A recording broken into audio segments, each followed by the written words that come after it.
बकरा ईद की रौनकें, बकरा ईद है, बकरा ईद है, बकरा ईद की रौनकें, बकरा ईद की रौनकें, बकरा ईद की रौनकें, बकरा ईद की रौनकें, बकरा ईद है, बकरा ईद है, बकरे गे गाए हैं, ऊंट भी आएंगे, बकरे गे गाए हैं, ऊंट भी आएंगे, कुर्बानी करने को सब देखो। अरे यार ध्यान से, कहीं मेरे बकरे का नुकसान ना हो जाए।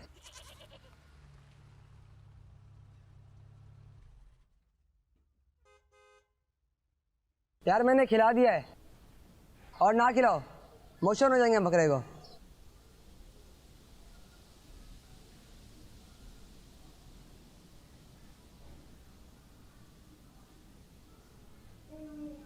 कहीं आप भी अपने किसी दोस्त के साथ ऐसा तो नहीं करते? याद रखें, ऐसा करने से किसी की दिल आज़ारी हो सकती है, और दिल आज़ारी करना अल्लाह पाक को पसंद नहीं। इसलिए जिसके घर में कुर्बानी का जानवर नहीं आता उसके साथ अच्छा सलूक करना चाहिए, और अगर कोई बात समझानी हो तो बहुत ही प्यार और मोहब्बत के साथ समझानी चाहिए। अल्लाह पाक हर मुसलमान को कुर्बानी करने की तौफीक अता फरमाए, आमीन। बकरा ईद है, बकरा ईद है, बकरा ईद की रौनकें, बकरा ईद की रौनकें।